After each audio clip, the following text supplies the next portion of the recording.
Hey everyone, welcome back to the next tutorial in my stained glass beginner series. Now that we've gone through the grinding process, the next step is applying copper foil. The foil is necessary because solder does not stick to the glass, so it needs the foil to adhere to, and that is how all the pieces will bond together. So after grinding, we need to make sure that the glass is super clean.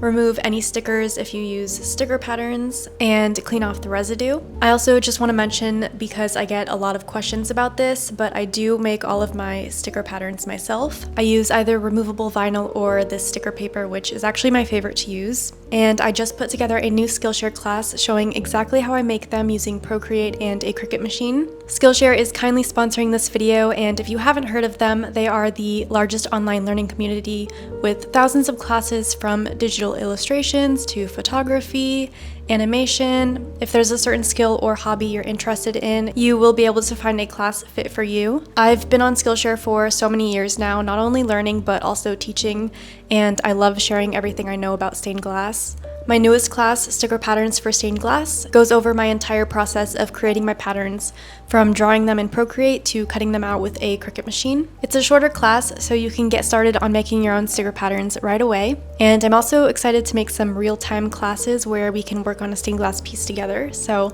if you are interested in more of these classes or any of the many classes on Skillshare, the first 500 people to use my link in the description or scan the QR code will receive a 1-month free trial of Skillshare. So now let's start with what we need for foiling. I use the Edco brand foil, specifically 7/32 silver backed. I will talk more about the different types of foil and when to use them later. You'll need something to burnish the foil. I just like to use the end of a paintbrush.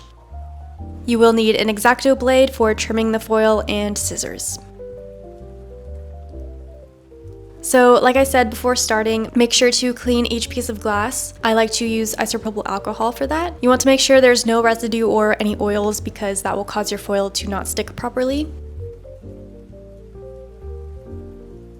So let's take a piece of glass to start with and peel back a little bit of the foil. You want to start the foil on an inside edge, so basically if the edge touches another piece, you can start it there. The goal is to get the foil as even as possible on each side. Press that down so it sticks, and if you need to lift it and try again, you can, but getting it perfectly in the middle from the start will make it a bit easier when going around the rest of the piece. Now peel a bit more of the foil and line it up evenly. Looking at it from directly above will help so that you can see both sides at the same time, and continue this until you get back to the start. I'm leaving all this footage in real time with minimal edits so you can see how long it takes to foil a piece and see exactly what I'm doing.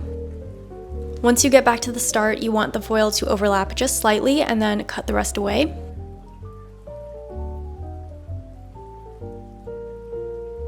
Now take your burnishing tool and we're going to rub the foil over the edges to make sure it adheres. Here I'm just focusing on folding the foil over. You can also use your finger to warm up the foil, that makes it a little bit more flexible. When foiling curves, definitely warm the foil up and make sure to smooth it over super slowly to prevent the foil from splitting. If that happens, I will show you how to fix that later. Once that is done, I'm setting it down on my table and really going in, making sure that the foil molds to the glass. This is why I like using these pointed ends of my paintbrush. It's perfect for getting in between the crevices. You want to spend a little more time when foiling textured glass. Make sure that there are no gaps and that the foil is flush to the texture.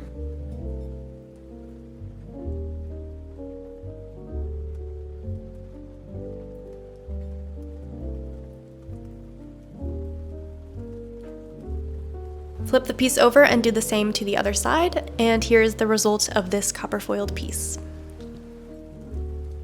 While you watch me foil some more pieces, I will talk about the different types of foil. There are two things to consider when choosing your foil: the size and the backing color. 7/32 is the most common size, and that is what I mainly use, but there's also 3/16, which is a lot thinner, and then 1/4 inch, which is thicker. The size you choose depends on the thickness of your glass, but also the style or aesthetic that you're going for.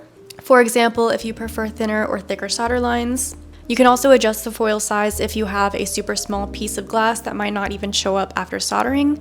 you could use 3/16 for that piece so that more of it shows up and doesn't get completely covered in solder. If you're incorporating thicker glass in a piece, you could use 1/4" foil for that so you have the right amount of solder around those edges. So it can definitely be useful to have different sizes on hand. Copper foil also comes in 3 different backing colors: silver, black, and copper. I'm using silver backed since I'm leaving the solder silver for these pieces, but if you're using copper patina on your solder, you would use copper backed foil, and then if you're applying black patina, you would use black backed foil. Now, I will say that this does not apply if the glass you're using is opaque. If you cannot see through any of the glass you're using, you do not need to worry about the backing color because it won't be visible. But if your glass is clear or transparent, make sure to match the foil backing to the finish of your solder because that will show. And another thing I will note, if you're using opaque glass and the foil won't be visible, I suggest using copper backed foil because it's usually the cheapest option.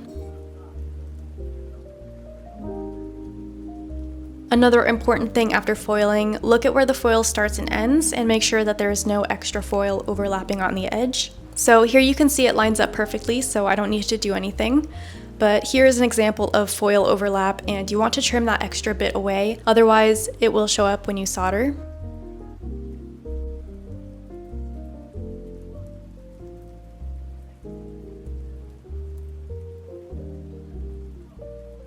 Here's a piece where the foil ripped, so I will show you how to patch that up. Just cut a little bit of foil, about 1/2 inch, and stick that over the rip and fold it over to the other side of the glass.